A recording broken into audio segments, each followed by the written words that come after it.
Hello, everybody. Hello again, and welcome to the fourth episode.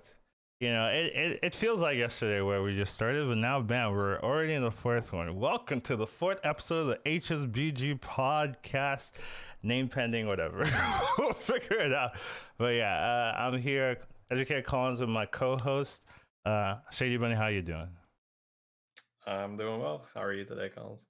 I'm doing all right. I woke out of the bed, which is a plus. I got the topics done. It's a plus. Prepared. Excellent. So Excellent. I done Yeah, my man. Every week basics. we're here, and we're gonna be here next week. So Yeah, yeah. But thank you for having us, and we got a couple of things to talk about. A lot of couple exciting changes and things like that. So let's get started. Let's just go off the first topic, the overview of Battlegrounds this week, right? I personally haven't played too much. I said this last week. I was doing stuff. Transitioning out of playing and just casting and talking about the game.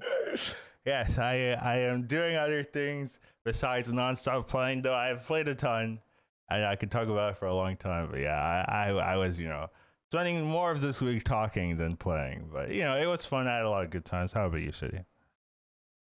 I had a great time.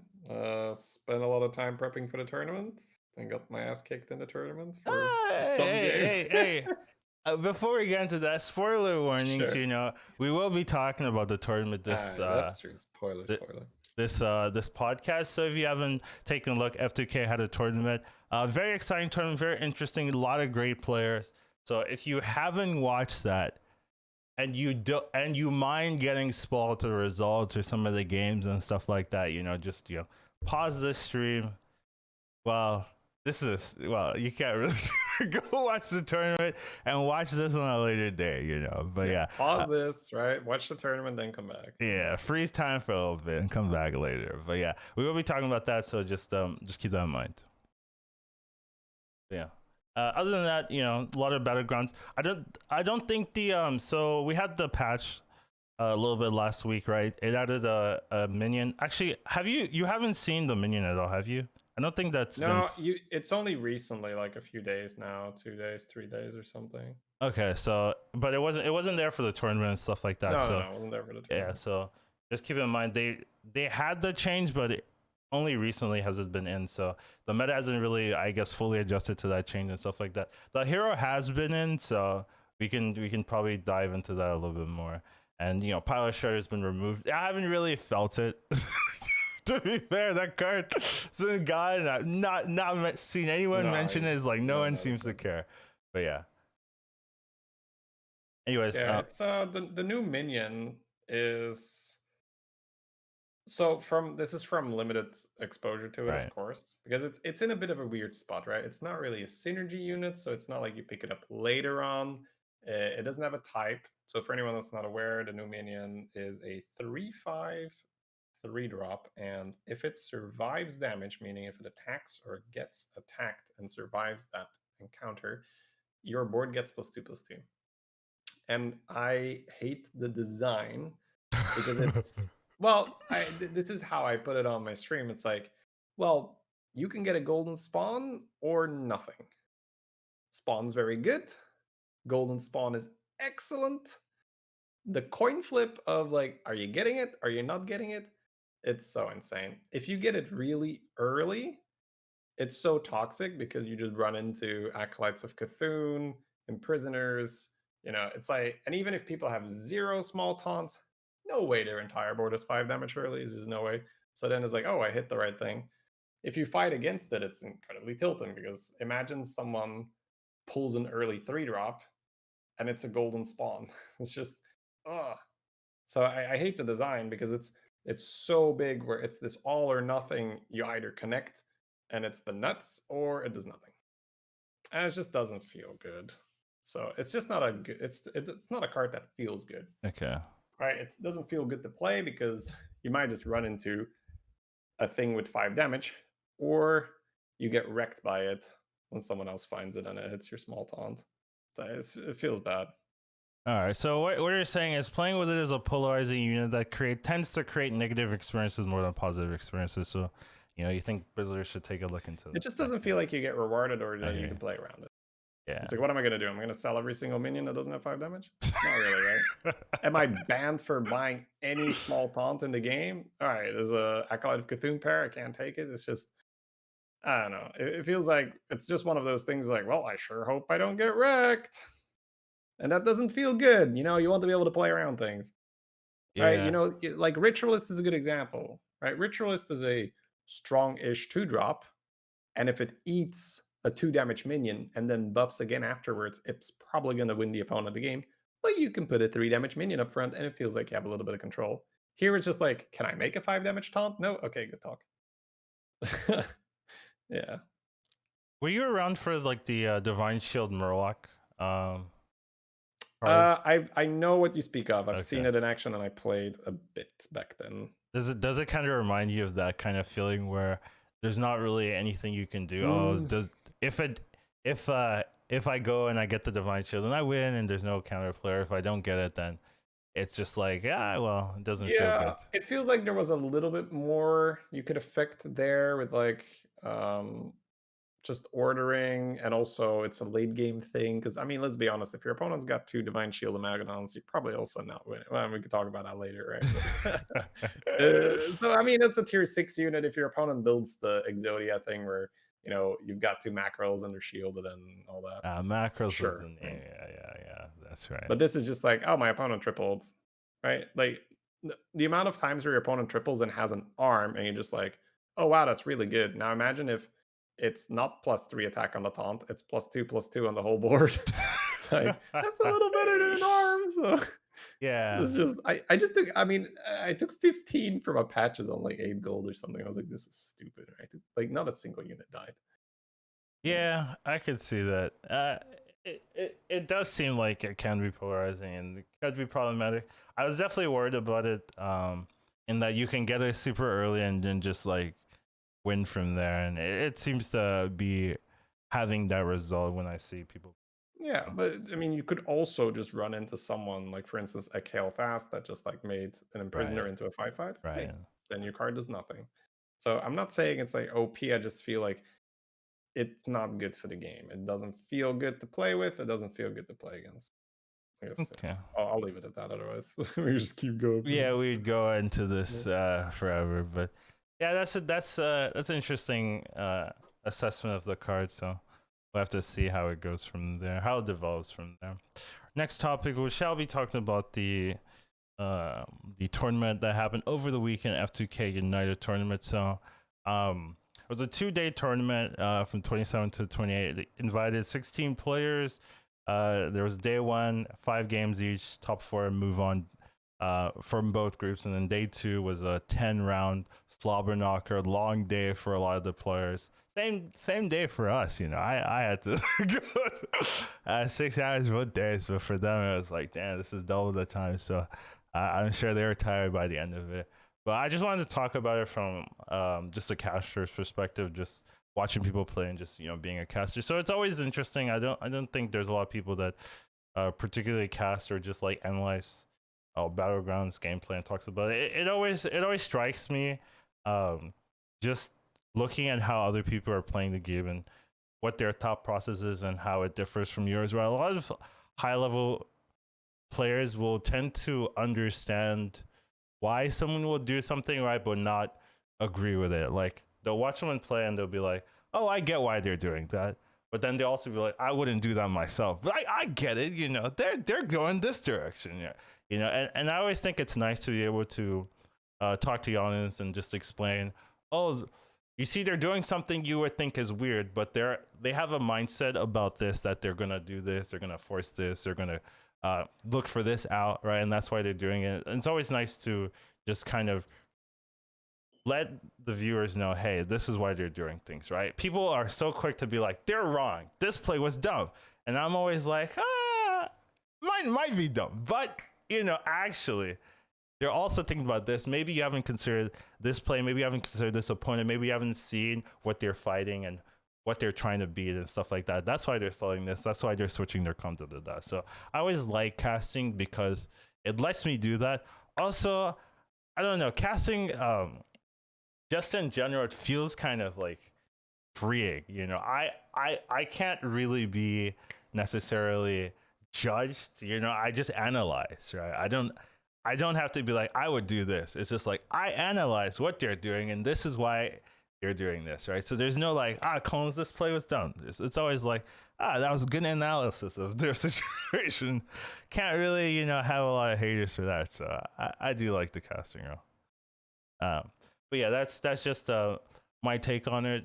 I think players have a little bit more leeway, more excitement, right? They were talking about being in the game, play against the players, right? And it's good that we have someone sitting next to me. But yeah, how did you feel about the tournament?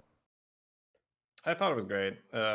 I learned a lot, and um, I mean, I guess my instinct would be to say it's a humbling experience, but I don't think I went in with the attitude like, "Oh, I'm just gonna win this easy" or anything like that. But it was cool I to did. see.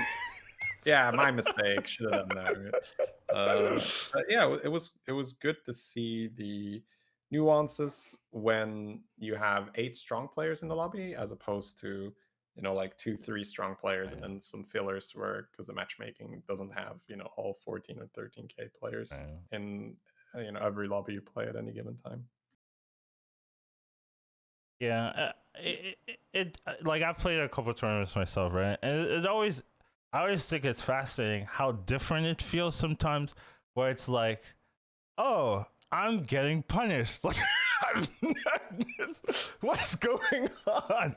I've actually, sometimes you just like I just donkey level, and I get away with it, and then sometimes I'll like sometimes I'll play some rank games and then I'll recognize the names, and it's like, oh no. Yeah, you gotta watch what you're doing in there. Because I realize, oh, this is not gonna be as easy as it can be, right? Where I realize if I do this, right, and they are like paying attention or stuff, they'll just get punished, Sometimes you're playing with farm and then like 3 turns in a row, I didn't get a minion. And I was like, what? How is this possible? 3 turns of no minions, right? The first one leveled, the second one sold it to level, and the third one just didn't have a minion for some reason. Or no, his minions were too big. And I was like, I was screwed, right? And it's like, I've never seen this. This never happens, right? But it's because the players are, they're playing to, to essentially beat you, make things hard for you, right? Make it difficult. So, those are things you just don't see before, right? It just happens in tournaments and stuff like that. Yeah, like a particular moment, I was Millhouse. I had just pulled 2 Elizas. I I'm remember on we were 17 watching, health. we were casting that. Yeah, oh man, I was too painful. I didn't rewatch it. I'm sitting there rubbing my hands. 2 Elizas. And then I fight Hoppa, and she has like full fleshed out juggler on 9 gold. What's the level? Your Millhouse, yeah, 8 gold. You've just leveled. 9 gold, you level, you buy your triples. I look at my board, I'm like, 2 Elizas, I'm gonna own everyone. And she's just got golden juggler, 2 imp matrons. I'm like, what? And I take 20 damage and I'm out. Number 8. I just sit there in disbelief. What the fuck just happened? Yeah, we were watching that from the caster viewpoint, and that was a particularly painful moment because right then Hoppa had 1 juggler the turn before, had 1 rolled into golden juggler that turn, and the 6/4 taunt, and an imprisoner. No, and the Mal'Ganis and an imprisoner. No. He tripled the juggler, got a Mal'Ganis, then got the imprisoner that same turn with an extra 6/4 as well. So was like testing or like in entertaining the thought of a juggler comp, but that 1 roll single-handedly I believe won her the game because she got everything they needed to fully commit to a juggler comp and just like punish the next player. And it was so painful because as soon as you see the fight, you see, oh, this Millhouse has 2 Elizas. Oh, it's gonna be so happy. Double Eliza start, can't really lose there. But you go against this nuts juggler comp, a meat that just got the nuts, would not have beat you the turn before or anything like that, or if the turn after even, right? As you would have, it would have transitioned. So it was just a moment of weakness essentially there, and a moment of strength that Hop was able Yeah, to I mean, just she carry. spiked really hard, and Yeah, I was about to spike really yeah. hard. It That's the it problem. it was. I felt so bad at that moment because You I know what the saw worst part is of all of that? what I told Hop a juggler was I good. know, I know. She mentioned it in the end in the interviews that Jugglers was good, and it sucked because I saw the two Eliza and I was like, oh, that must be shady. That's like the only shady would be running. So I was just like, what sad news there. But yeah, speaking of Hopper, we could kind of take a look at the results, right? Just in general. So it was 10 points for first and stuff, and over 10 games. And you can see Hop with 75 points absolutely crushed the competition there, just doing really well. Very consistent. That was one thing I noticed in her results, her gameplay, right? She top forward every game except the first one. Every single game after the first one, she top four. And even that first loss was kind of an unlucky low percentage loss there for her. So if you know, if everything worked out, she would have almost top four every single game. So just very, very consistent in how she played the game and just doing a lot of good stuff every single turn. So it was just fun to watch. Just seeing how how she, like, anytime she got a big advantage, she was able to just win out. And then um even in the unlucky games or like the bad heroes, right, she was able to salvage into like top three or top two even. So just very very good gameplay, and you could kind of see some of the player tendencies as well, right? Just it was probably more evident when you're playing against them, but some people were forcing a similar comps or going for the same similar heroes or similar archetypes, and it was just cool to watch people have their own distinct styles. Yeah, for sure, for sure. I think I played 2 finals against Nina, and 2 times she was just bunkering down taunt comp, so Yeah. Taunt Comp was particularly interesting in the tournament as well because I don't think people realized or played as much Taunt Comp uh, before this tournament, right? Like I think Taunt Comp really like shot up due to the tournament and just seeing a lot of people playing it and a lot of people doing well. And I was like, oh, this is a composition, right? I remember talking to one of the players. They didn't even know what Taunt Comp was before this tournament. They were like, oh, what is a Taunt Comp? You know, so it was just like interesting to see just how prevalent or it was in the tournament and how people were doing well with it. I don't know. It feels like Sun was trolling. I feel like how can you not? I mean, how can I, Sun is high elo, right? I, How can you like it's everywhere. I don't think it was I, not there or less there before the tournament. I, I think that's bullshit. I didn't mention Sun by name, but let's Yeah, say but she tweeted it, right? It's obviously public, right? She tweeted out, "What the hell is a taunt cup?" It feels like she was trolling. no, I didn't get that impression from her. I think she just didn't see it while she was practicing and playing, or maybe saw it and didn't recognize it as a taunt comp or something like that, and just like I guess the thing is, she probably sees people with some taunt components having a weaker version of it. But right, if you fight against players that know how to flesh it out, you know, because you've got some different components there. I mean, she's obviously fought against someone that had Armor of the Empire and like a Divine Shield taunt, or she's fought against someone with 2 Harbingers.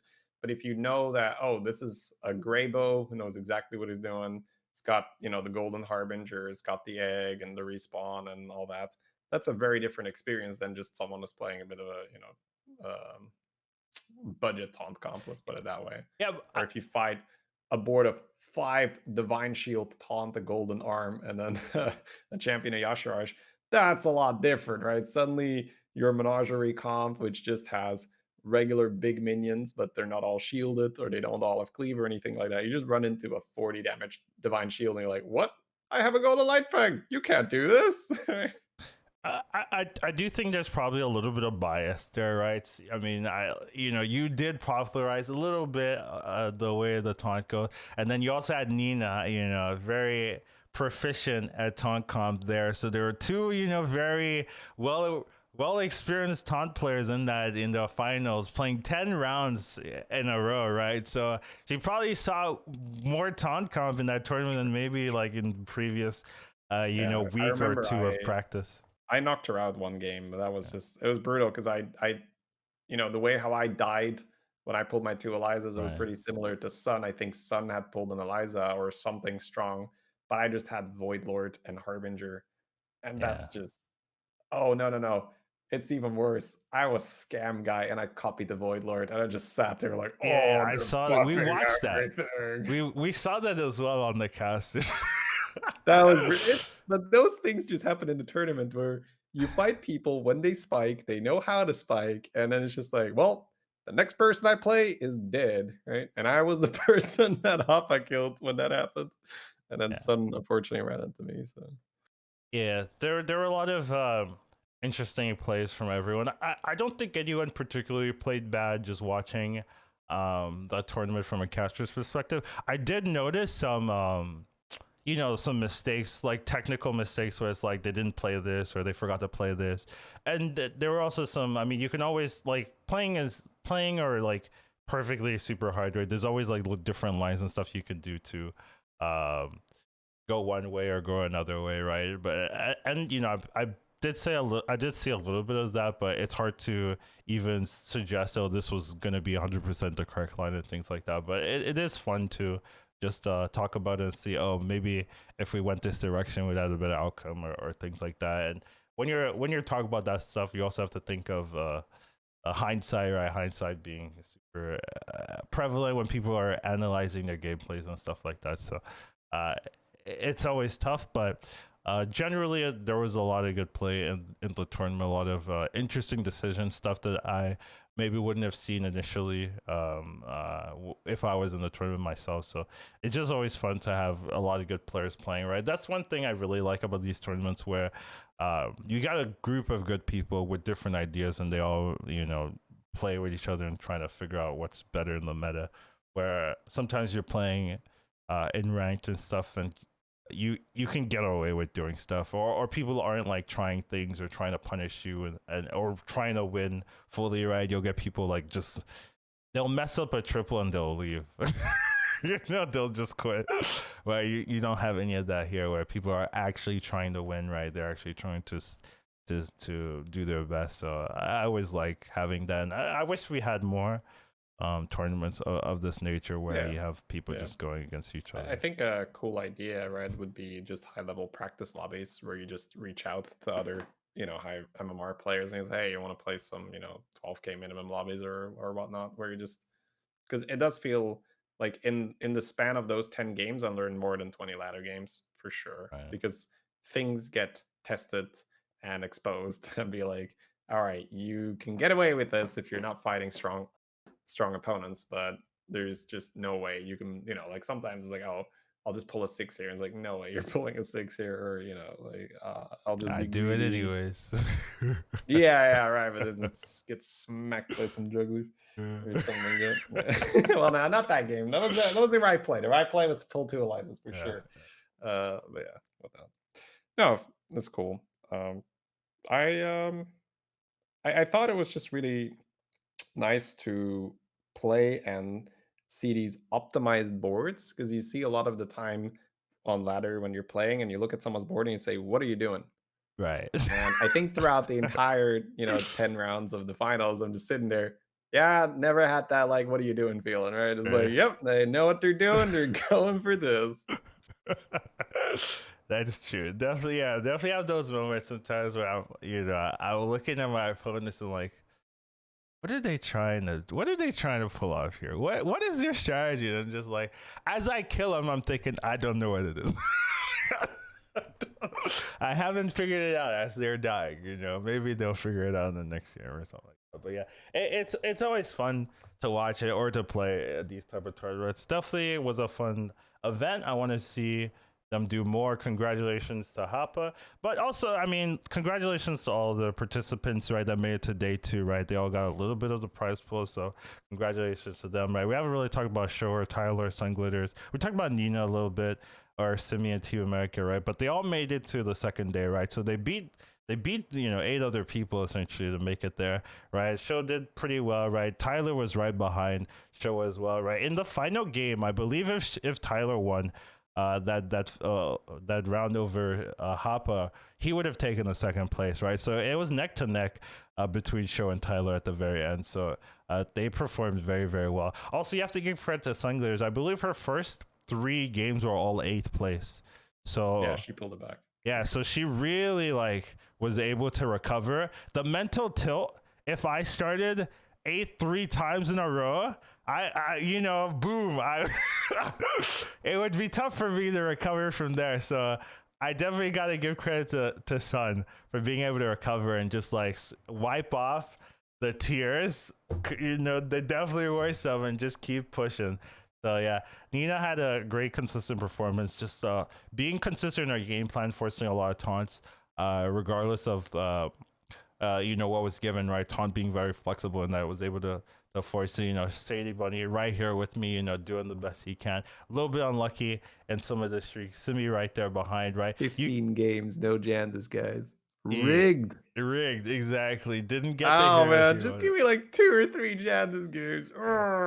Yeah. And you can see how close at least the bottom of the standings were, right? Like it was 1 point between 4 players. Like that's insane. Over 10 games. That's insane.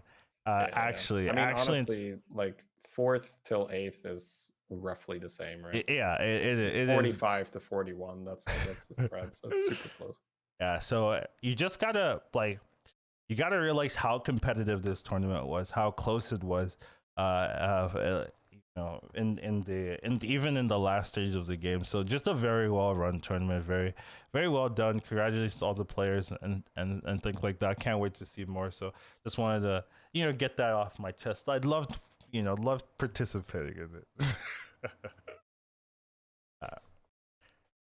Anyways, that'll be it for us in the tournament. Don't forget to watch it if you haven't. A lot of fun stuff going on over there.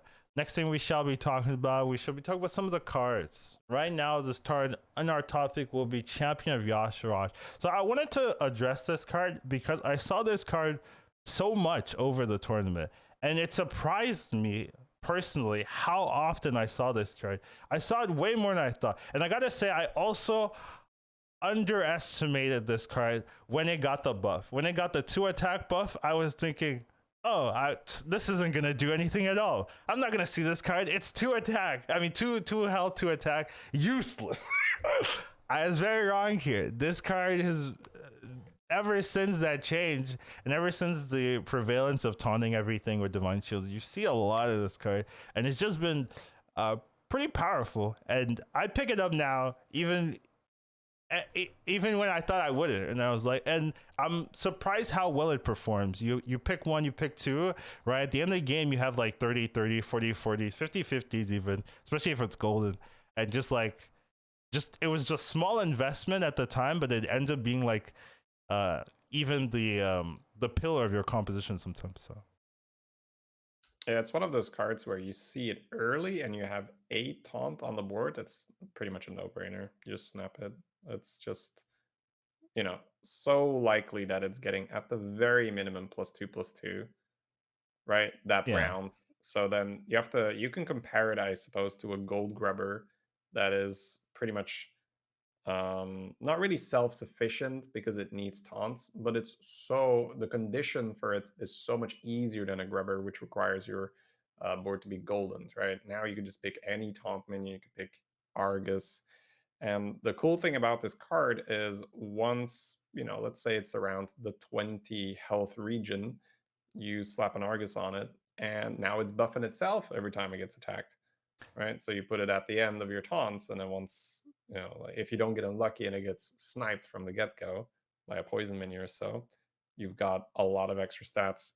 There's a lot of the endings of fights is tokens that are just running into it. Yeah, I wanted to mention that. +1/+1.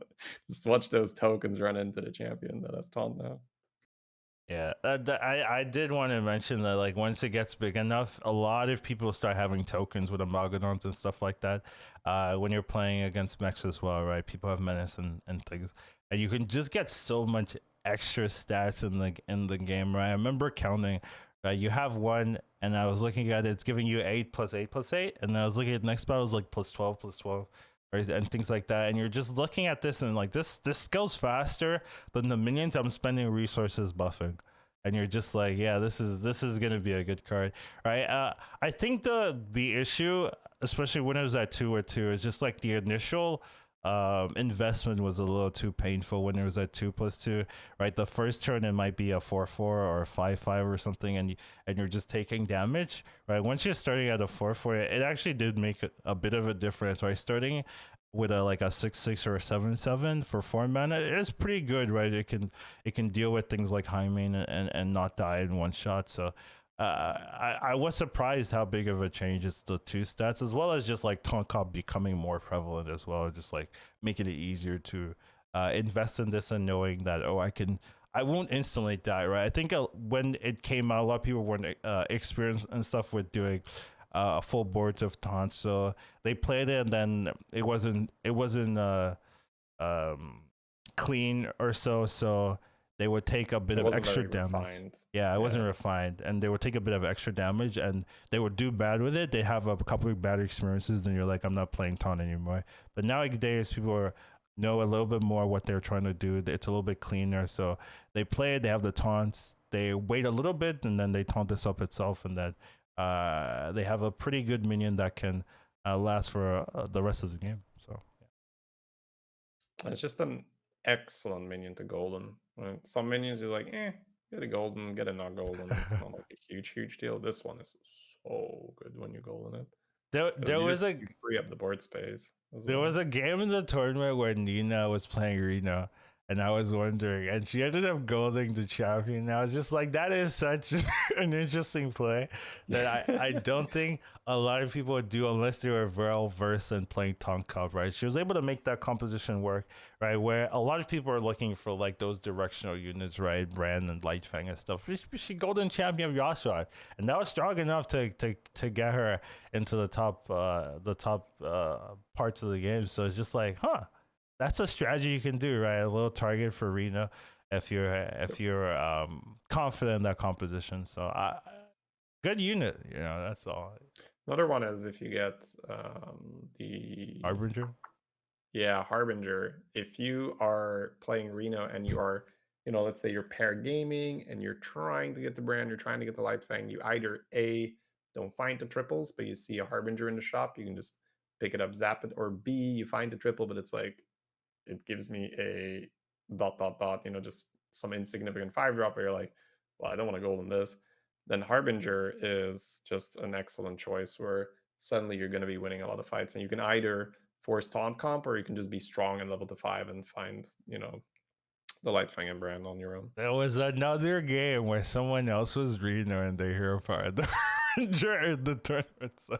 Yeah, for sure. But I think in tournament play, that's good. Because you just look at that and it's like, there's just no way I'm not going top 4 if I'm just slamming a golden Harbinger here. And the amount of damage I'm going to deal to people, I'm going to accelerate this game like crazy. Sure, I'm probably not taking first because someone is going to do like a double Caligos or whatnot move. But the lobby's going to speed up, and I'm going to have the perfect comp for a fast game. I'll just go tempo. Yeah. I think they ended up not getting top 4, but I think the issue was that they were in desperation mode. So they had single-digit HP when they hero powered. Boat was already, like very close to sinking. You're like, save me, Harbinger! Yeah. Sure. It's not like you pop an early Harbinger. Yeah, no, I if they did it I was earlier, like, how do you not top 4? But yeah. If you're on 5 health and you don't have taunts on your board, it's probably not going to do too much. Yeah. If it was done earlier, I think they would have top 4'd, but since it was kind of done as desperation, they were like, oh, I might die this turn, I'm gonna hero power it, right? Then it wasn't able to recover. I guess that's a thing where I think I do that in my latter games more now. Is it's not because you can get away with something that you should do it, because like, first of all, you don't always get away with it.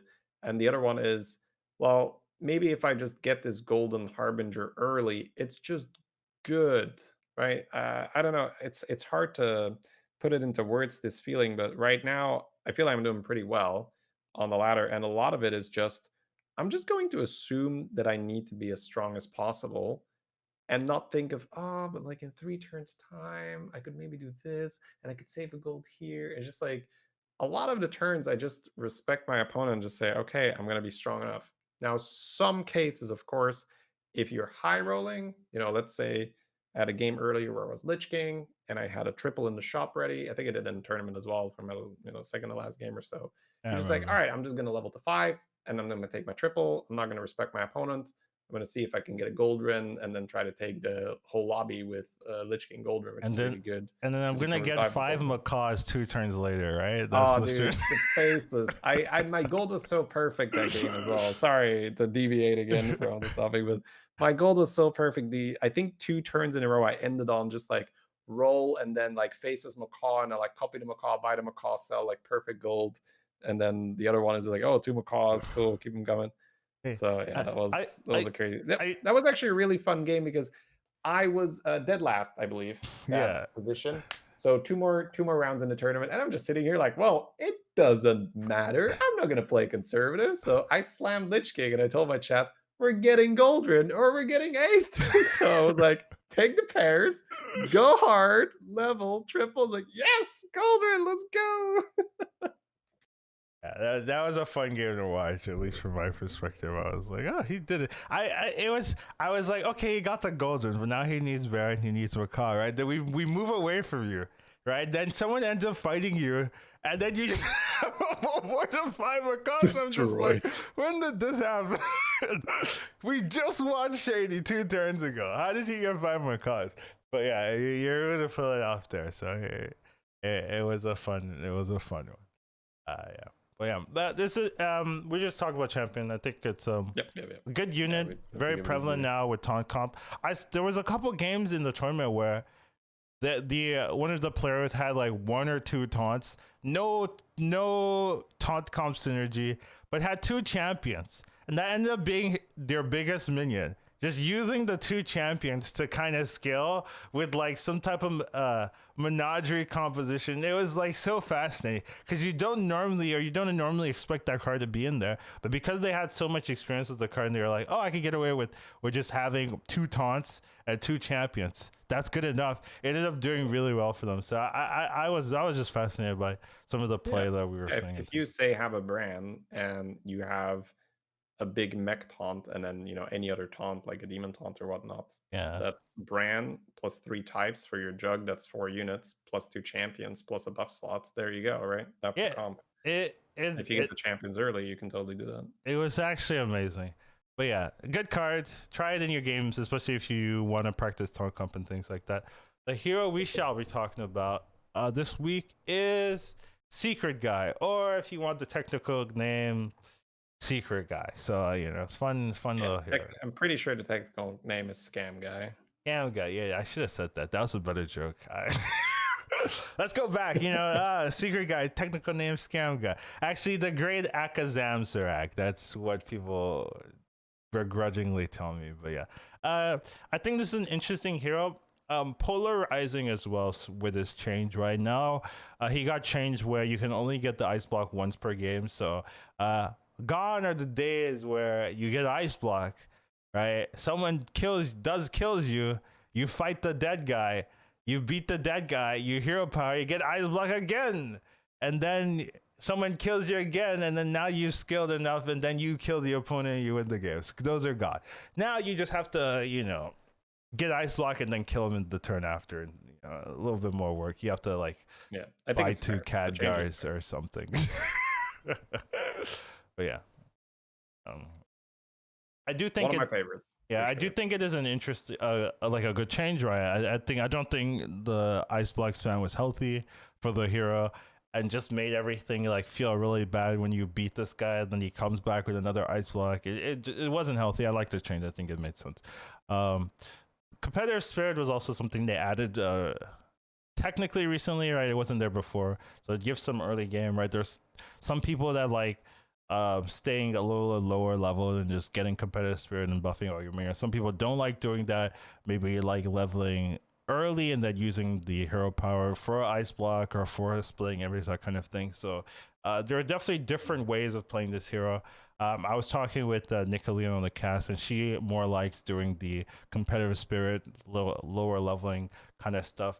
I kind of like that too, as well as if if the minions start as good, especially if you start like demons and things like that, or a micro machine and those units, right? But she mentioned in like the not using your hero power, right? Why are you picking this hero if you're not going to use it until like the late game, where it's a little bit more hit or miss, where you're not guaranteed getting a nice block and things like that. But that's generally my standard to play this hero. Right? I don't necessarily use the hero power early unless I get a good start with the minions, with like I said earlier, demons and mechs and things like that.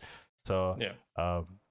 There's definitely some deliberation on what the preferred style or what should be done, but I think I like heroes like that where people can discuss different strategies. Oh, I like doing this, I like doing that, and not be fully confident. But this is 100% the only way to do it, and have these interesting discussions. So we saw a lot of it over the tournament.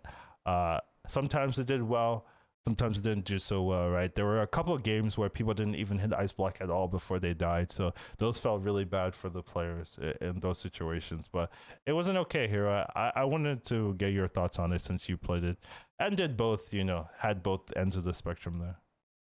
Yeah. So I really love this guy. I think he's really strong.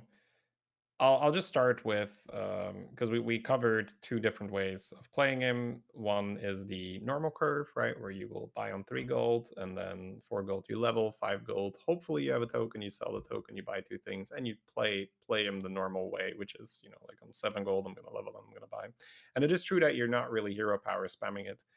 My counter argument to that would be because I do prefer the curve where you are not reform curving, where you're hero powering a lot, is that a lot of the time your best case scenario is, oh, I hit competitive, I hit competitive, I hit competitive.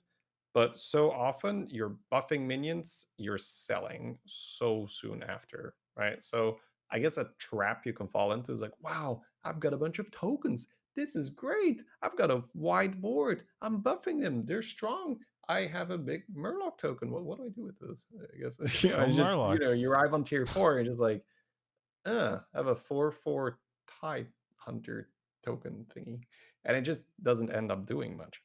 So the way I play Scam Guy, Secret Guy, or I can't even pronounce his real name. Kazam Zarek. Sure, that one. I do reform curve when 2 things happen. The first one is I do not hit a token. Because if you not hit a token, the conventional curve is a lot less appealing as you are selling your starter unit to buy 2 more units. So if you did not hit a token, I think for me that's the first check light. Okay, did not hit a token. Second one is, do I start with a minion that I want to buff? My favorite minion to play on this one by far is Micro Mummy. I knew it. Why not give Wrathweaver some love here? You give him so this is why. So it all ties in together, right? So Micro Mummy is a mech, first of all. The second of all, if you have 2 Micro Mummies, it's a great pair. They buff each other and they make great use of the competitive because they start out as a 1/2, so you can turn them then into 2/3s. They buff each other, they're 3/3s and all that. So suddenly you have great units to buff. But the last argument for Micro Mummy is when you triple them, they already have a decent chunk of damage through the competitives and through them buffing each other, and you can slap an Annoyo module on it. An Annoyo module is an insane card for this guy, and I'll explain why. We haven't mentioned this strategy at all. So far. Yeah, no, you will. I feel like I need to explain everything to tie it together as to why I like it so much. Splitting image is the best secret on this one if you don't count ice block, and you can only get ice block 1 time. So that's my opinion, of course, right? Someone might like, auto defense matrix more or whatnot, but splitting image means that you just make a copy of your minion. And there are so many ways to be so cheesy with this, where if your only taunt is a big divine shield mech taunt, getting 2 of those is a really good hero power. And it's very easy to guarantee that if you have no other taunts on the board and you have a 6th slot. This is something that I see a lot of people do wrong, or they're just not aware that you can do that. But the moment you roll your splitting image, you can just sell your weakest minion and guaranteed get the split on the taunt while it still has Divine Shield. Because the argument sometimes is, oh, why sell a minion? It'll split something anyway. Yeah, but you'd much rather split that taunt when it's healthy and still got Divine Shield. Yeah, I wanted to mention why why sell the minion? What is the reason, right? Like if you're just like listening All right. Well, I absentmindedly. mean, if you have splitting image, it means you're going to make a copy of the minion. If you have a full board, the minion's got nowhere to go, so it's not going to proc until something has died. Now, that something could be your taunt, which is the thing your opponents are going to be attacking into, or it's going to be something that you've put at the front, but by the time there is board space to spawn, your taunt is going to be damaged or at the very least have lost its divine shield. So that's why you want to sell a unit and play with 6 units on the board if you have splitting image and a really good taunt minion to copy on Secret Guy. So super, super consistent in that regard. I'm not sure exactly what the math is on the secret, but it feels like you get it plenty. You know, I wouldn't be surprised if it was like 40% or so. I'd have to look at the numbers, but it feels around that percentage. And the micro mummy just sets that up perfectly where, oh, I have a mech, it's got a lot of attack already. Excellent. I hit one module and your game plan is sort of set. And you can supplement that with Arm of the Empire. So your taunt is now farming a lot of attack for when you want to split it. You can supplement that with Deflectos. That's probably the best mid-game composition you can play for this guy. 2 Deflectos, a big micro mummy, and it's so good because you split the micro mummy, you make more micro mummies, your Deflectos are guaranteed to reset, they're guaranteed to not get sniped the shield at the beginning because you have that taunt. And then your whole game plan is just stay on tier 4, buy Metal Tooth Leapers, buff your board, and if you want to get real fancy, this is the end game gambit, if you want to call it like that. You can play Khadgar. So let's say that you have, you know, a 30 attack Divine Shield Micro Mummy, but then the rest of your board isn't so fancy. You can sell off multiple minions and make more board spaces and play Khadgar because Khadgar interacts with Splitting Image. So if you now have 2 empty board spaces and 1 Khadgar on your board, you're going to summon 2 extra large taunts. If you want to get really fancy, you could play 2 Khadgars and sell the rest of your board, and now you have 5 of those big taunts. It's it gets really silly. They're so good. Like I'm not even sure. Like I think it's 2 Khadgars, 1 big taunt, and then the board just fills up. It's very fun. Yeah, you'll get 4 copies if you have 2 Khadgars. Yeah.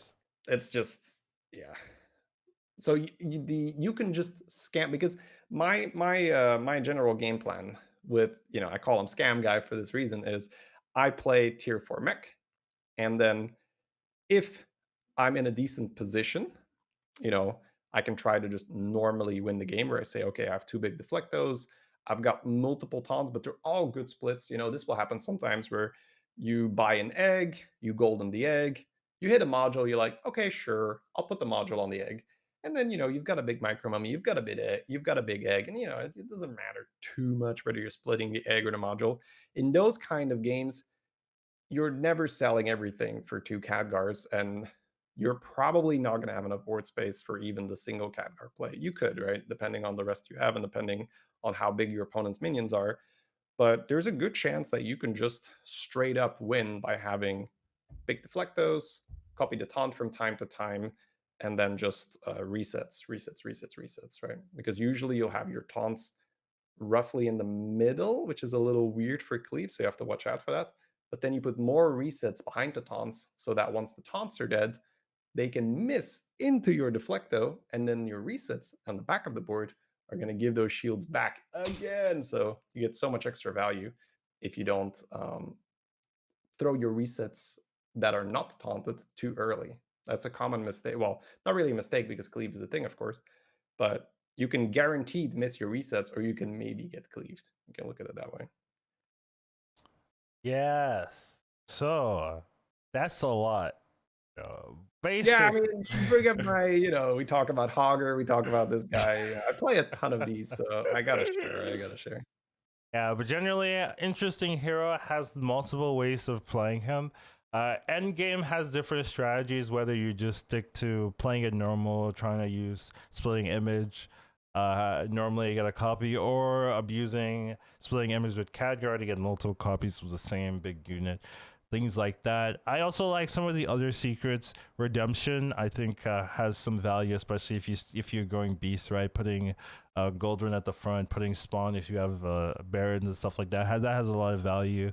And also the Venom Strike, I think, can be really nice, especially if you're playing against like a big elemental composition, right? You don't have any poisons, right? Sometimes that Venom Strike could be the difference between winning and losing. So, splitting image isn't the only secret that has like real value in the late game. The amount of secrets and the variety of secrets are actually pretty decent, even if you don't get that one. So I think there's a lot of value, especially in the early game with competitive, in the mid game with ice block, in the late game with splitting and whatnot.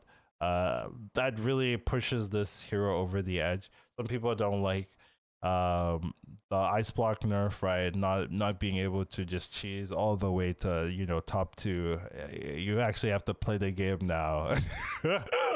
Yeah, some people don't like that, right? Definitely liked some games I would pick this hero, especially early on. I used to love this hero early, and a lot of people didn't like this hero early, but I really could see the potential of just cheesing with ice block, and as long as you were like playing the game normally, you didn't need to use ice block at all, right? So it was just a big safety net. A lot of people started figuring that out and just like finding ways to use all the other secrets as well. So I think it's a good hero.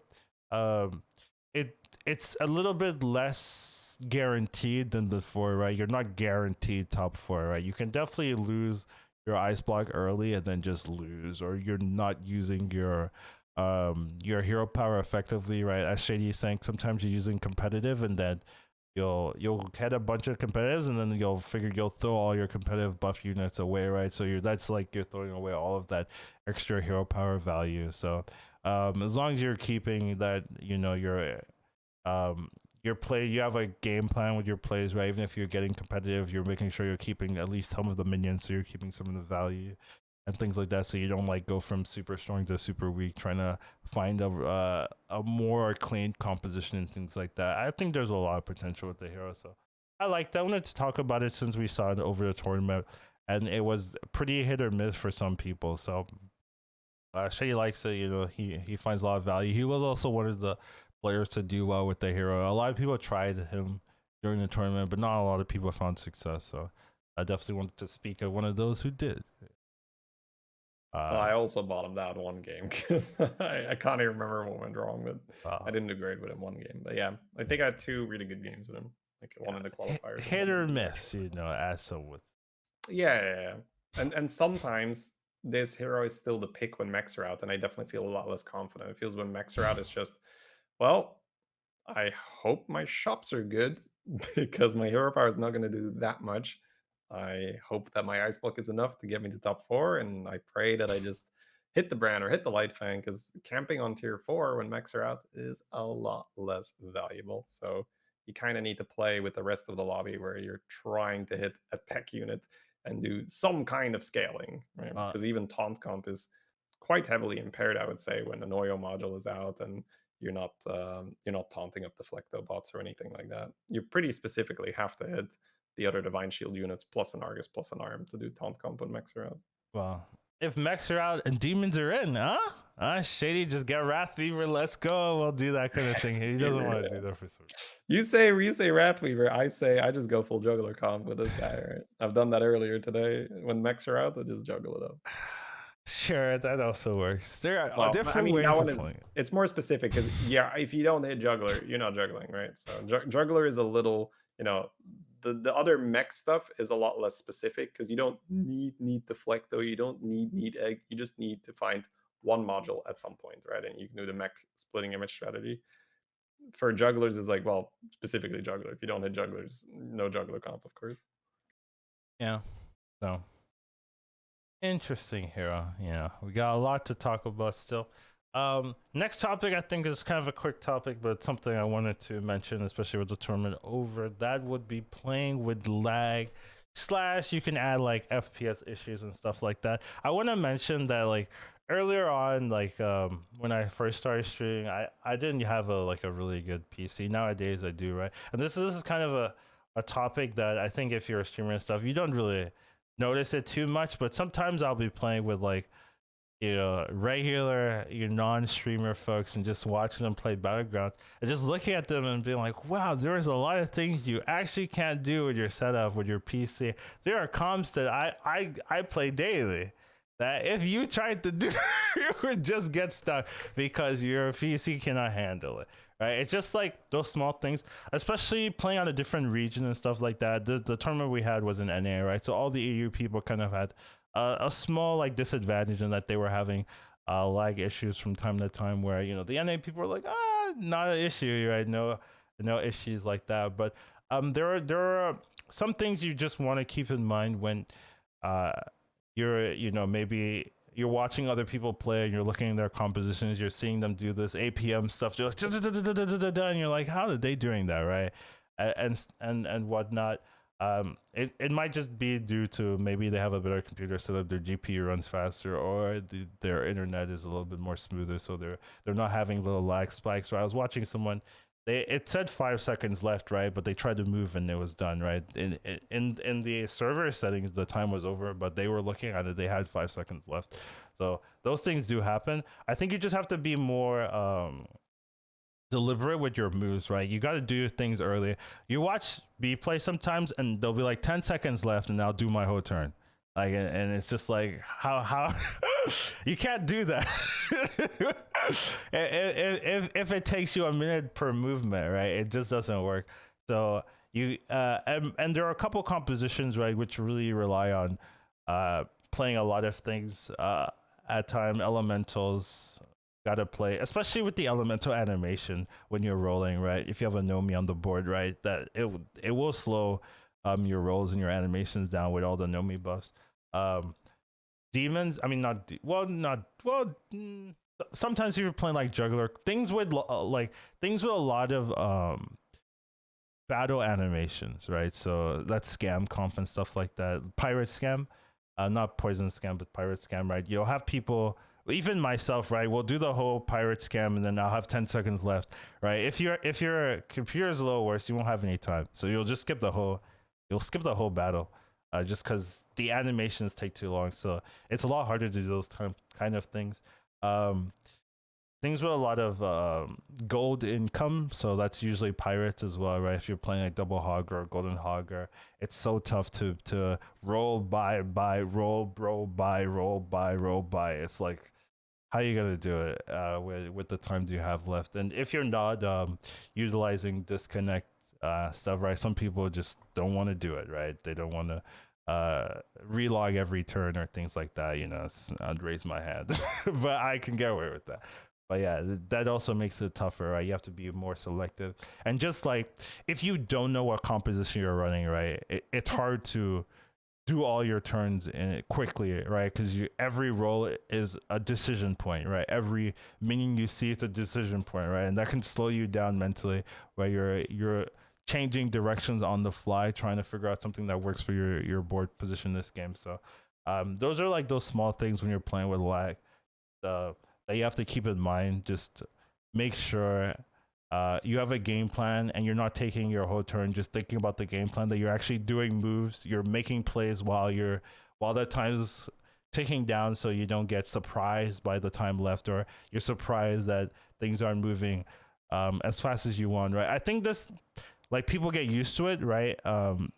After they play for a while, right? You get used to having 2 second or 1 second delays, and then you're like, okay, this is how I play, right? And then if you play like on a different computer, or you play somewhere else, you're like, oh my god, is this actually how the game is supposed to be run? And you're like, whoa.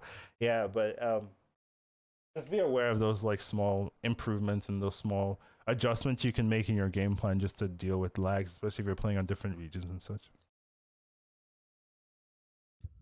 That was a good explanation. Yeah, I wanted to mention it. Yeah. No, for sure. I do agree. For me, it's more, I think it's sad when you're being held back just by the equipment, right? If your computer is too slow, but a lot of it is just making the right big decisions, and those flashy small plays at the end, those usually don't yield that much benefit. Yeah, but that's the things I care about.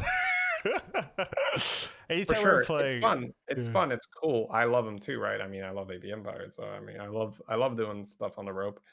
It's just I practiced. My daughter's saying hi. So Hello. I practiced on NA for 2 weeks before the tournament, and you know, the first 3 games I was saying this is unplayable, and then a week after, it's not like I was not noticing it anymore, but and this is maybe a tip for anyone that's also playing in a different region. I started to lean into the lag, if that makes sense. Where before I was trying to do the actions at the same speed I would do on Europe, which is not really instant, but I can almost queue up actions where like, all right, sell this one, buy this one, do this one, buy this one. And on an A, it was more like buy it, small pause, sell it, small pause, buy from the shop, small pause. And then those mouse movements aren't wasted. Where if you try to brute force it, the game isn't going to register your input. You're going to have to remove your mouse back to where the game didn't register your input, do it all over again, and you're going to be a lot slower, and it's going to be a lot more frustrating. So I guess that's my advice, is just lean a bit into it and be like, do an action, give it a small second, do an action, give it a small second, instead of just brute forcing it and having to redo it, everything. How does it feel to like go back to EU, by the way, after playing for NA? Oh, the weights are off, man. I'm doing everything now. Whee! Play. So it's cool. Yeah, Definitely made some plays that I wouldn't have been able to make on an A before. yeah, it's definitely noticeable, right? Like you do say, oh yeah, I do notice it. This isn't an excuse that people just say, oh my lag. It's like, No, for sure. yeah, It's crazy. But you can get not really completely around it, but for the most part around it. You know, I won a game on an A where I had hoggers and I wasn't allowed to DC because I was practicing for the tournament. So that's already a pretty big handicap. But a lot of it is just, well, okay, you know, I'm going to put +20/+20 on my minions this turn instead of +30/+30, and that sucks. but it's But still good enough. it's still pretty good. Yeah, it's still pretty good. So, you know, the moment you have it, it also means that you're going to see like, well, some buffs are worth buying, some buffs are not. Whereas if I were playing on a U, I would buy every single pirate every time. Let's go. Because if you have a salty looter, why not? Free stats. Let's keep it going. Whereas if you're playing on an A and you have enough gold and you don't need that refill from the pirates yet, you know, maybe just buy the jug and then roll and then buy pirates next turn to refill the money, because the animation is just not worth the +1/+1 on the salty there. You know what this reminds me of? So I used to play League back in the day, just playing some Yes. ranked. Right, I played on like a really bad laptop. I believe my FPS was like averaging 20 something, average. But then anytime we'd go into big team fights, it would drop down to single digit FPS. And it was a fight. I'm so glad I played characters that I just had to ult and, you know, walk away or something. Warwick name. That was my job. And I made it work. It was tough, and I remember when my computer got better, I was like, "Oh, is this how the game actually works? Like, what is going on? Right? The weights are off. Right? I could do so much more, but I was still able to manage. It was just difficult, and then you get used to it, and then I remember people watching me play, like and not streaming, but just like behind me, and they're like, "What's going on?"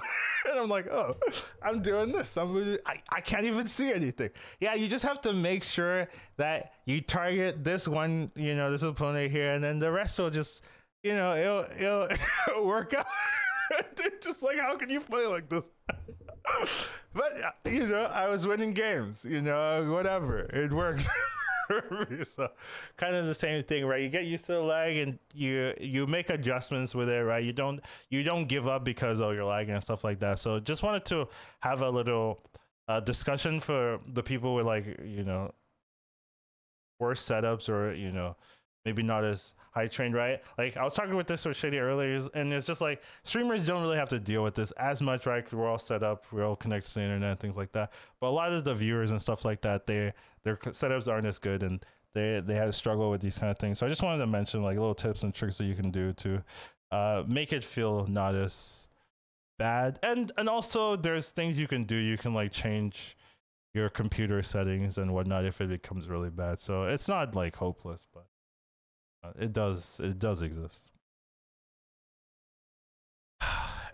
Anyways, the next topic, I wanted to skip this one and just talk about 2-drop units, but then I was like, that feels a little bad. You know, they've been performing well. They deserve having, you know, a little section about them, and we can talk about, you know, other tier units later on. Right? It's not like, you know, this is the only episode we're talking about this, right? We'll just maybe mention 2-drop units in a different week, but I just wanted to talk about like standout minion tier units for this, right? Maybe not all of them, but just like units that you want to take a look at, right? Like I was considering, you know, skipping, you know, tier 1 because it's pretty obvious. I think what is the units that people look for when they look for tier 1 units? I have them on the screen, right? It's the tokens and whatnot. But there's more units than that. I think Chedi had a good example with Micro Machine, where if you start with that, you're playing more of a reform curve. You know, definitely one of the more premium units to be looking at. And I think that's probably maybe my most underrated 1-drop unit personally. Just like every time I have a pair of this in the beginning, I feel pretty good. Like, you know, if I'm playing Rayev or Reform or even Millhouse or something, I start with that, I'm like, okay, you know, I could do something with this, right? I mean, obviously, if I start with like 2 tokens or 3 elementals, maybe I would be a little bit happier. But I do want to give credit. It's not just tokens, but tokens are usually the one hogging all the credit because they're so ubiquitous and so prevalent when people are playing in the early game. Yeah, I just want to make sure we're talking about Micro Mummy right now. Micro Mummy, yes. Micro Mummy. It's the same card, chat. Yeah, +1 attack, right? Who cares where it goes? Yeah. So the ones on the screen, they're obviously great, right? Murloc Tidehunter is Elemental. Then you have Alley Cat, which is a 3rd token, which feels bad to buy because it's just like, do I take -5 HP in a token or not, right? You don't always lose the health, right? Sometimes they have a Tidehunter, sometimes they have a Elemental, but you're much more likely to lose the health than whether you have a Murloc Tidehunter. So are you saying that, you know, there is tiers to the token minions? Is that what you're suggesting? Yeah, I would say you've got Murloc Tidehunter as the sort of almost, I guess, undisputed king, where I can deal 3 damage and I can sell the 1/1 later on. So I'm going to tie a ton of minions. I'm going to tie with Acolyte, which is another premium 1-drop. Acolyte of Cthulhu, the 2/2 reborn. Murloc Tidehunter is going to tie that. It's going to tie any 2/3. It's going to tie any other token, right? So just premium start. Then Elemental, while it has similar combat as the Alley Cats, it will still beat Micro Mummy, which is a big step up. And when you sell it, you're left with a 2/2 instead of a 1/1. So I'd say that the hierarchy there is like you've got the Tidehunter, then you've got the Elemental, then you've got the Alley Cat in order of preference. But you will probably still take a token over anything else if you are playing a normal hero that wants to level on turn 2 and then sell a unit and buy 2 on turn 3, because that's just, you know, even if it's only a cat, it's still 1 extra gold. You can use that 1 extra gold later on. Yeah, that's definitely true. There's just having a token star for most heroes is just such an advantage compared to not having a token star. Just being able to get two 2-drops most of the time and still have an extra gold to utilize later on or synergize with spawns and things like that. This gives you a lot of value, as well as tokens just being one of the easier things to triple in the game, since they're tier 1 and they're very popular. You just pick up tokens randomly and then you'll get like a Murloc Tidehunter token. Murloc Tidehunter even has even more credit since it's synergized with Murlocs. So let's say you see like the 2-cost Murloc, right? You can just sell. Sometimes you just buy that Murloc and keep the 3/1 token instead of like buying a random one drop in the shop. So, and then you can like go from there if you want to force a Murloc combos. So there's a bit of value in Murlocs. Another thing with token triples, right, is usually with the tokens that summon other tokens, right? You have Khadgar synergy, and then you have Gold Grubber synergy as well that you don't really get, right? If you triple the Murloc Tidehunter into a Gold Grubber, you're getting double the value. Where you don't really see that with some of the other heroes. Same thing with Khadgar, right? You have one token and the Khadgar, bam, you have the triple already, right? So you only require 2 copies of that minion to get a triple instead of 3 copies. So there's a lot of like little things with tokens that just make it so powerful in this game. So definitely the king, right, in terms of one drops, where if you start with a token, with most heroes, right, you start with a Tidehunter, you pretty much pick it up, and unless you're going for some very specific plan, or you have like double Wrathweaver in the shop, or whatever you want to do, it usually just the way to go. I would say that any hero that would like to reform curve, like reform Maiev or Secret Guy we talked about, I think the tokens there are a bit overrated. Now, Collins and I might have a different opinion on it, because I know Collins likes to level a bit faster on Reform if it's a lot of tokens. But what I like to do if I'm playing Reform or Maiev is I just like to pick Acolyte of Cthulhu, I like to pick Micro Mummy, and then I want to be strong so that I win the fights that I would normally lose if I've got a bunch of tokens. Because Reform curvers a lot of the time want to have pairs so you can triple later on. And if you have a pair of Alley Cats, or if you have a pair of Acolyte of Cthulhu's, that is a massive difference in terms of power level, right? The Acolyte of Cthulhu's are going to do way more work for you than the Alley Cat pair. So it allows you, because usually, when you reform curve, you level on 6 gold, and that's sort of the first turn where you're like, okay, I've spent some gold leveling. I'm not just adding extra units. I could lose the fight here. And then the turn after that, it's just level for 6 gold, and then hero power. You're like, okay, I'm probably losing here. If you started with 2 Micro Mummies, 2 Acolyte of Cthulhu's, it's super possible that you win both those rounds and you're still at full health, and then you go straight to tier 4 and you're super healthy and you have some pairs. So I value that more than the added flexibility the tokens give you.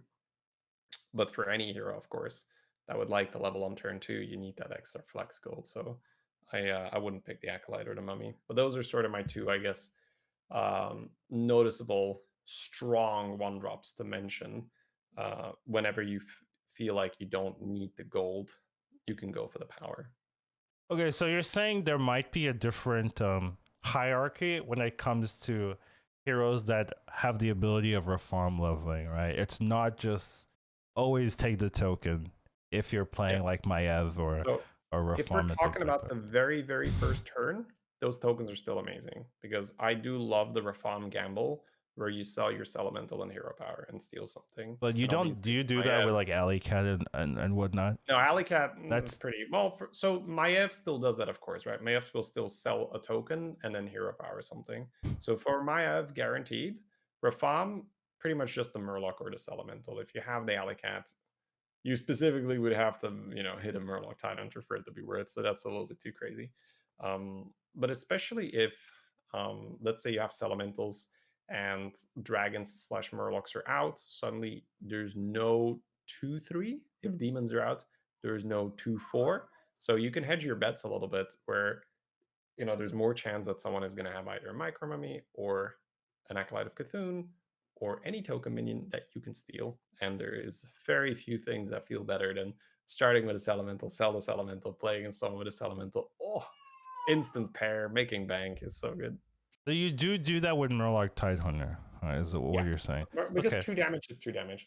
Whether it's a 2/2 or a 2/1, all you need is the initial damage, right, to kill something. I think that's interesting, because a lot of people kind of have it in their heads, oh yeah, with Elemental, yeah, it makes sense, but not really with Tidehunter. So that is a strategy you can implement in your games, right? Try with Tidehunter, see if you like it. See if it doesn't work out for you, then never do it again, whatever. Yeah, blame the podcast. Send an angry email to... We'll mention that at the end of the stream. Okay, fine. My idea for a cool plug, never mind. But yeah, maybe we'll talk about it earlier in other streams. But I want to put the announcements at the end. There's a format to these things. No, there isn't. There's no format. Order, fine. But yeah, I do think there is a point there. If you are playing Reform Curve, right, maybe tokens aren't necessarily the only thing you need, right? Because with Reform Curves, you want to be strong. You don't want to take a lot of damage, right? You see a lot of people playing Maevs and stuff, and they just have a bunch of like 1/1 tokens, and they're hyper leveling to like tier 5, and they still have like 1/1s on the board. You're just like, how are you gonna survive this? Even if you get like a good minion on 5 or 6, you're still gonna take like 12 damage that turn because your other units aren't mitigating any damage for you. So that is something that you want to keep in mind if you are playing a slower leveling hero, right? Tokens aren't necessarily going to be the only thing that you can do, right? Tokens, especially if you can triple them early or triple them, guaranteed, right? Very powerful, right? If you have 3 elementals or 2 elementals and a water droplet, right? You're happy, right? Regardless, because you know you can get the triple anytime you want. But if you have a bunch of 1/1 alley cats or Murloc tokens, even if you have a triple in your store or something like that, you're still going to be taking maybe 5, 10, 15 extra damage that you might be able to mitigate if you started with like double micro mummy instead or something like that. So it's just usually, right, and if you're playing standard, right, tokens are the best, right, and they still are the best even if you're not, but you want to be looking at other powerful units early on if you are playing slower and relying on leveling in the mid to late game or mid into the mid game to get your power spike. I do want to mention that. Any thoughts on Swabby? We haven't mentioned Swabby, right? We mentioned the tokens. We haven't really mentioned Swabby at all. I think that is a pretty good unit to mention. Right. So I guess before we go over Swabby, I'll throw an honorable mention as well to Rockpool. Okay. Rockpool is also, that's true. specifically if you're making it a pair, it's a very good pair because you get a 3/4, you get a 3/4 and a 2/3, right? So that puts it a cut above the Dragon Small Lieutenant. That's just the 2/3. But talking about Swabby, so there's a number of applications for a Swabby. So the standard move most people do when they hit a Swabby is you're going to buy it and then you're not going to play it the very next turn because or I guess you are going to play the very next turn, but you're going to hold it in your hand for 1 turn, you're going to take some damage, then you level up for 4 gold, then you play the Swabby. And you might say, why? It doesn't really matter, right? I'm selling it next turn. So what happens is, first of all, if the shop is bad, you can just level for 5 gold and keep your Swabby. Whereas if you start with a regular minion, or had you not held the Swabby, you would have had to sell the Swabby here to level to 3. And sometimes the shop is so bad that it can be the correct play. And then it's nice to keep that extra gold. It's nice to keep that extra 2/2. Let's say somebody else found a spawn. Now the spawn runs into your Swabby. Hey, you take 2 less damage, right? Those little things can make the difference. The other one is, hey, I did find perfectly viable minions in my shop and I'm not very comfortable power leveling. Sure, you don't have to do that. You buy 2 good minions in the shop. And then when you're at 7 gold, where your level would normally cost 4, so you level and buy, now you can level, roll, and try to find a 3-drop. So that's another small advantage that happens when you start with a Swabby and definitely makes it worth to not play it on the very first turn. There's also some specific hero-specific things like Omu.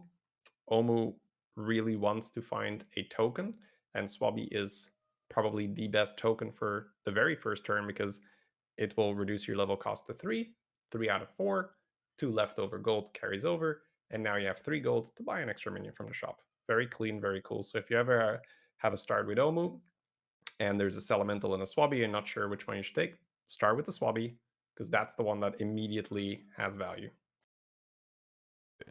You did it the other way around, right? You take the elemental, you sell the elemental, then you buy something. All right, the next turn it becomes a little bit awkward. You buy this. Wait, what are we talking about? If you did it the other way, where you started with elemental first, and then you got if you started with Sally, it then would be awkward. Bad, that's why he's suggesting start with the Swabby there. Yeah, so you start with the Swabby, so that because you don't need the level reduction the turn after, because the turn after on Omu you have 5 gold and your play is to sell this elemental and buy 2 things. Yeah. Whereas if you play the Swabby, then it gets weird. That curve is playable, but it's maybe a bit too complicated, right? So it's much better to have this elemental token for the next turn so you can sell and buy 2 things. All right. So any other notable mentions or honorable mentions you want to give to any of the one drops? There's Refreshing Anomaly, there's Wrathweaver, there's Homunculus, any of those jumping out you want to mention? A Scallywag? Nothing. They don't matter. Well, there's always specific cases, right? If there's 2 Wrathweavers in the shop, right, and you're gonna have a farm curve, you'd be like, all right, well, I could try to just make a golden Wrathweaver. But I feel like that card is a lot more investment, there's a lot more risk attached. What if I don't hit the demon? So it feels like I almost want a cannot fail kind of starter pack where I want the demon there already because what if I don't hit it? Right? So I'll be very selective for that. Whereas Micro, hey, I'll just take it. It works regardless. Acolyte of Cthulhu works regardless. It's a 2/2 reborn, no matter what. I do not need to hit, an additional specific unit for it to work. Yeah, I mean, Scallywag, probably one of the worst one drops I feel in terms Really? of getting a pair. Like, it's totally fine to start with and then sell, totally fine. Or if you are patches, of course you want to collect that. But if you are thinking, oh, I am going to collect a pair for a triple, having to run 2 Scallywags on your board is so much worse than having to run 2 Acolytes or 2 Micro Mummies, or even, in my experience, a good token pair, because at least you get the economic benefit from the token pair. So that when you don't hit your triple, at least you made some money off it. If you keep a Scallywag pair on your board the whole time, you're just so much weaker. And then once you triple it, it's like, cool, a 4/2 that spawns a 2/2. Nice. That doesn't really do very much. So sometimes it's the only thing you got, and it's what you have to buy. But I do try to avoid that particular pair because I don't really like what it does. I don't think it's strong enough. You kind of need the captain to make it worth it if you can get I the mean, one once. that's complete game changer, right? If you have a captain, I feel like I need to mention it. Scally away. If you've got the captain, that's totally fine. But that's the same thing, if you've got War Leader, all your Murlocs are better, etc. So Yeah, sure. Refreshing Anomaly, I do want to mention if you're playing Millhouse, right? Pretty good one drop you can pick up. So Millhouse's hero rolls cost 2. This one makes your roll cost 0 for the next one. So let's say you're gonna roll anyways. You buy this, right? You end up getting a gold. So you buy this for 2, but your rolls cost 0 instead of 2. So you're getting 2 gold back. But then if you sell this, right, you're getting the 1 gold back. So it ends up making if you're gonna roll anyways, it ends up making your money. So it's a pretty effective card from Millhouse in particular. So, and especially if you don't like any of your minions, you could buy it and then see what the next roll is. And sometimes I do that as well. Yeah. I guess another very, very specific anomaly thing is if you play a hero that likes the power level, say you're playing Silas and Mechs and Dragons are in, that's a specific thing I like to do because Mechs and Dragons make tier 3 better, right? You got your Deflecto, you got your Bronze Herald, and then the others support Mechs and Dragons. The cool thing is you buy the anomaly, then on 5 gold you sell the anomaly and you level, and then that first shop on 6 gold is usually so do or die with like, man, if this is crap, oof, I'm so screwed. Having that free reroll banked means, ooh, 1 good minion and I get a reroll to buy another good minion. Because the turn after that, you're 7 gold, you get to buy 1, you get to roll, you get to buy another, or you get to buy 2, or you get to roll buy 2. But that first shop on 6 gold, your hands are tied usually. You buy 2. There's no negotiating here. You buy 2. And then having a free reroll, that makes it a lot less painful if the shop is bad. Yeah. Another thing with Millhouse, I guess I should mention, is Whelp has some value, especially if you're going Reform Curve or you're going Millhouse Curve, just because it's a minion that can have a lot of extra strength if you have synergy with it in the early game, right? Having 4 dragons in the shop on your board with 2 whelps can really change the outcome of a match, right? Sniping some really powerful units at the beginning. So some people like picking up whelps. Another thing about whelp is it is a dragon, right? So if you do triple early and you get a Razor Gore, you get a Caligos, right? You have that instant synergy to just not have to worry about, I need to buy or find dragons to synergize off of. I can just start buffing my whelps and go from there. So I guess it would be my final thing to look out for if you like dragons. I guess it is a unit that you can utilize to have some value. You like dragons. Yeah, if you're Millhouse, you like dragons. It's very true, shit.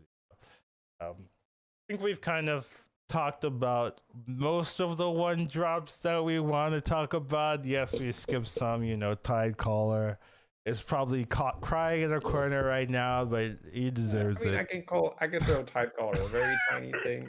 If you're playing Jandis and you're swapping a Murloc token, that card is okay because it No, grows so fast. don't give him So any there you go. hope. No. You're playing Jandis, you don't really buy it, but you don't hate swapping into it. And for a Tidecaller, that's not a bad place to be, right? You don't hate randomly getting it. If Good on you can do that for like every card. Hey, you're making it feel bad. I gave it a little bit of If you edge. play in my Ev and you have a hyena and the alley cat token, oh, the hyena's pretty good. There you go. Playable. Buy your MP, I don't know if that's necessary, but yeah, there's a lot of interesting one drops. I think this top discussion ended up being more interesting than just like, oh, tokens, boo-wah, they're the best, da-da-da, the only tokens.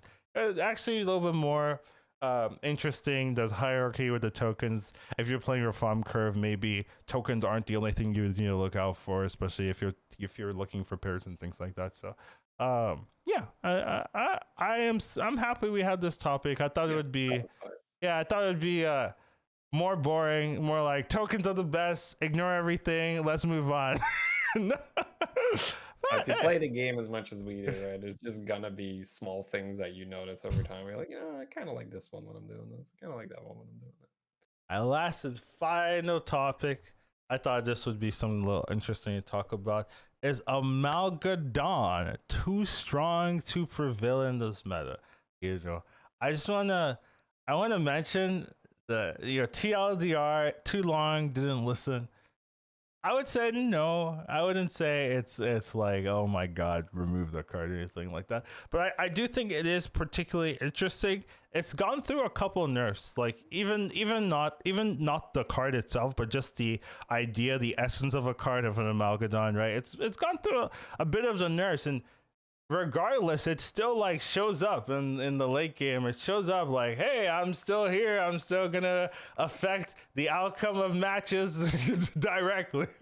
So I think it's pretty interesting how they like this card, or they like the essence of this card, right? It's gone through a lot of changes, but even then, it still has a lot of power and still does a lot. And a lot of people basically, their whole game plan is get 2 copies of this card, give it Poison Divine Shield, and then fill the units with other trash or just poison stuff, and then it works.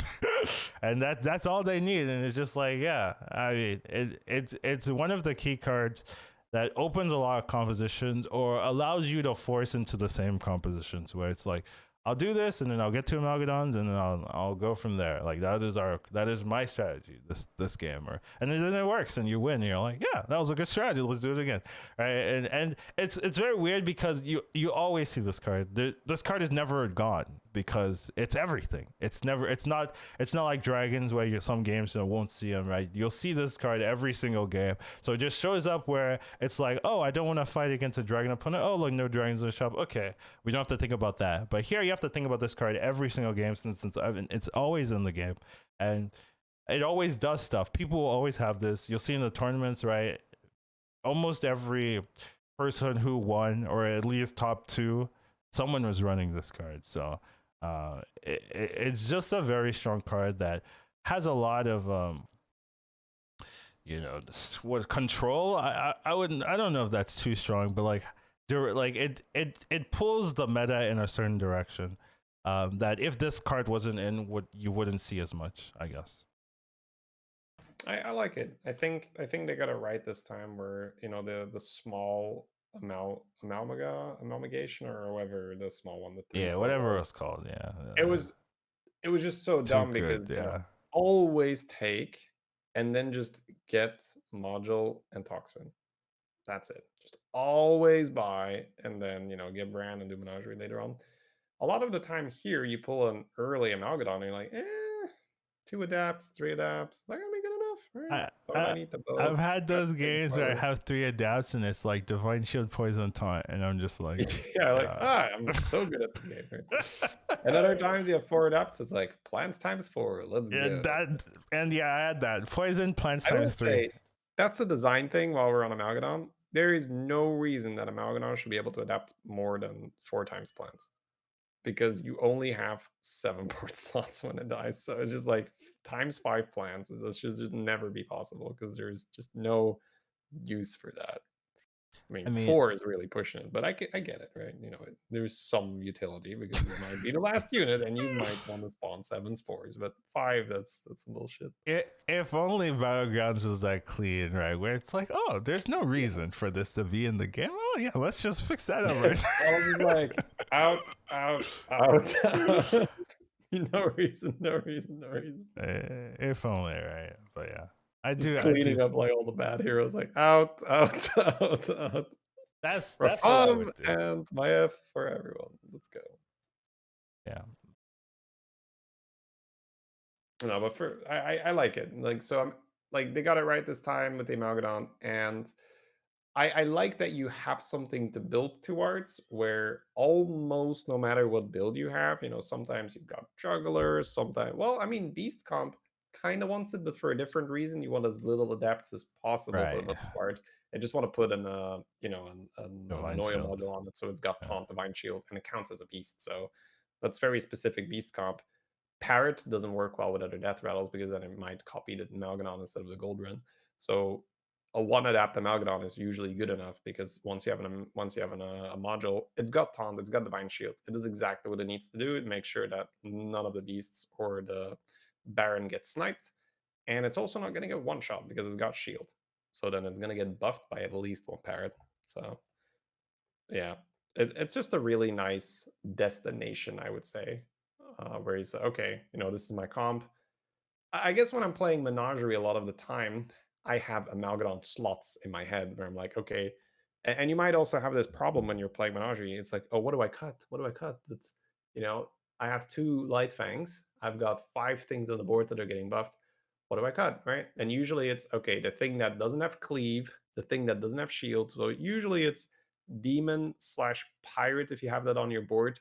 Those are very cuttable because those don't get Shield, those don't get Cleave. So usually I'll just have a big, I don't know, Hogger or something.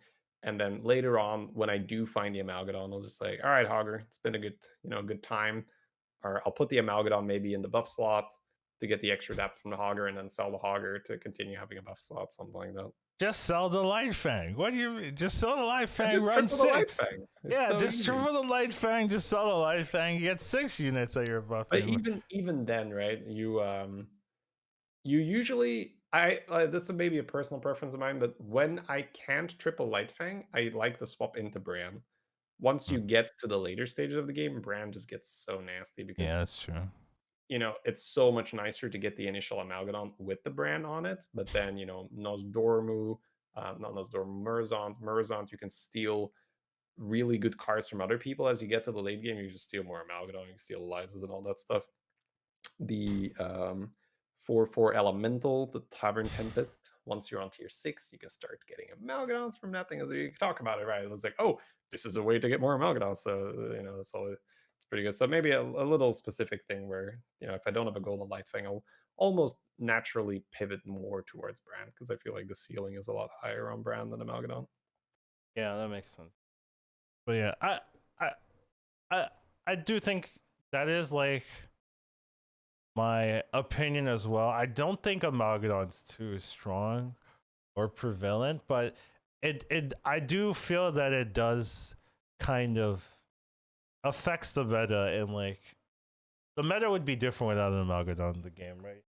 The late game kind of becomes, oh, how can I make my Menagerie comp have more Amalgadon/Amalgadon light units? So, you know, even if I can't get, you know, 3 or 4 Amalgadons, I'll get a mech with Divine Shield and make its attack almost poison, right? And I'll just call it a, you know, a random Amalgadon Junior or something like that, you know. Or I have like a Murloc or something. I put poison on it, and then I'll find a selfless. Hey, it's basically an Amalgadon. That's how I look at it sometimes. So it's just kind of interesting how it if people didn't run Amalgadons, you would see different comps. But because people are running Amalgadons, right? Things like bomb comp aren't as popular because Amalgadons have like 100 health, right? And your bombs can't go through it. Things like that. You don't see jugglers as much, even though it's strong. If people get an early Amalgadon, right? The Amalgadon one-shots the whole juggler composition. And you're just like, yeah, well, why are you playing jugglers? It's like, I'm trying to do other things. Stop playing Amalgadons. So it kind of locks out some compositions from being available, right? If you see someone with an early like 2 Amalgadons and you're playing elementals, you're like, well, time to switch. This ain't gonna work. So it's just interesting. There's no like games you'll see without Amalgadons because it's so good and so readily available, right? There aren't many 6s that do what Amalgadon does, right? Where you can't get a 6, boat early, I guess. Gas coiler early can do that. But once you hit the late game, right, you're not looking for boats. You're not looking for gas coiler. You're really only looking for Amalgadon and maybe Nadina if you have a dragon comp. Amalgadon is one of those units that you'll skip early if you feel threatened, where you feel like, oh, it's not going to be strong enough right now. I want to have, a unit that does more straight away, which is usually boat or coiler. It's that strong tempo minion. But late in the game, unless you have a very good reason for it, it's Amalgadon. Yeah, so it's just interesting card, I want to have my eye on, but I think if you're like a designer, don't fix the other stuff. This isn't a problem.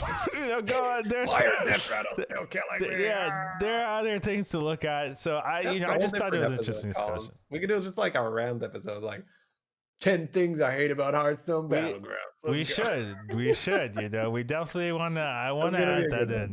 We'll do that for like some anniversary number. No, I want them to change it soon. Not an anniversary. What? No. It's next week. Let's go. Here are our rants. Fix all of this Blizzard.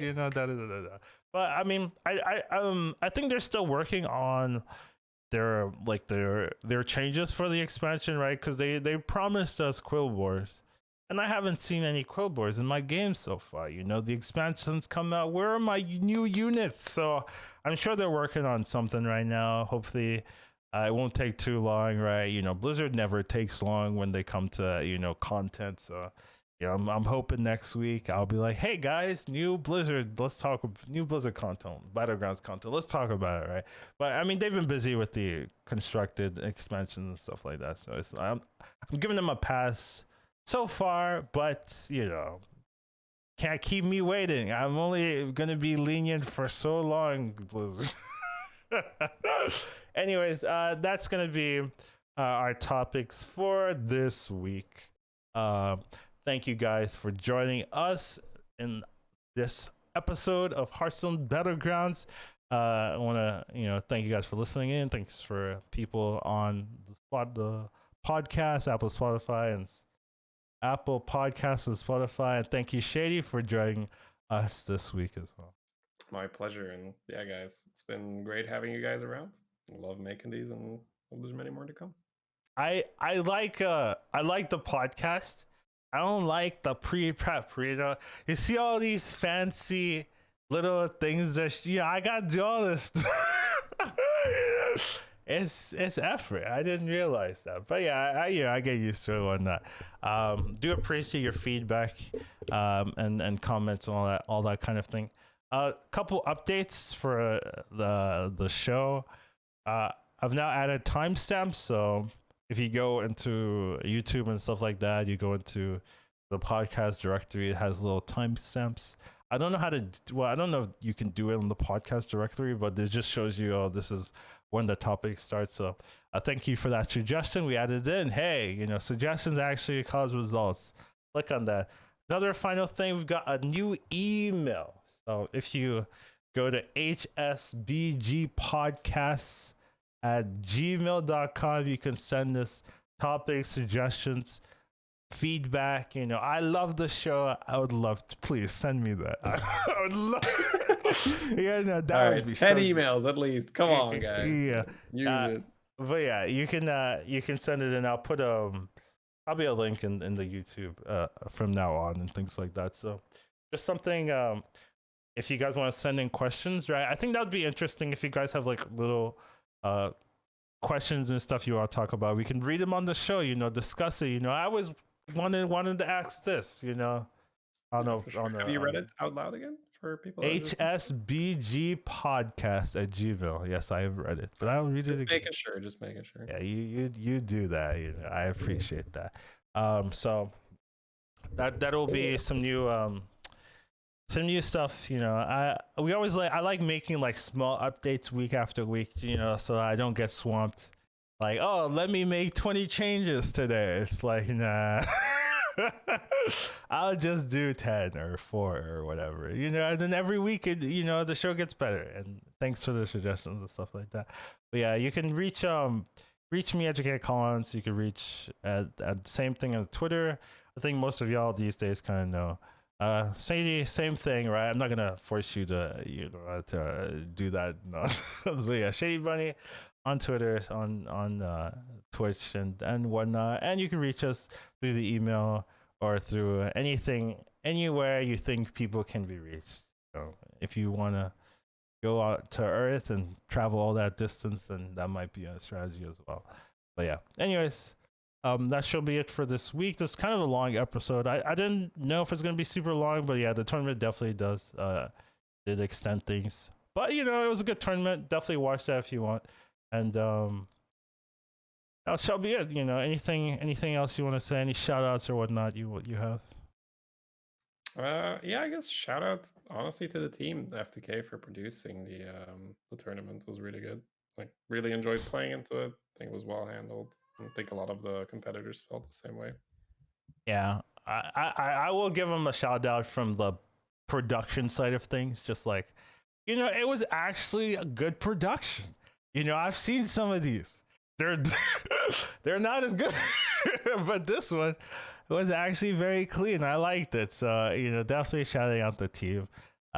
Just doing what needs to be done, and I'd love to see more of these come up. I also want to shout out Haba Bear once again for winning the tournament. You know, showing her class there. So definitely want to give her a little bit extra credit there. So, you know, good luck, and, you know, thank you guys for joining us, and I hope you see us again next week. Another episode of this show.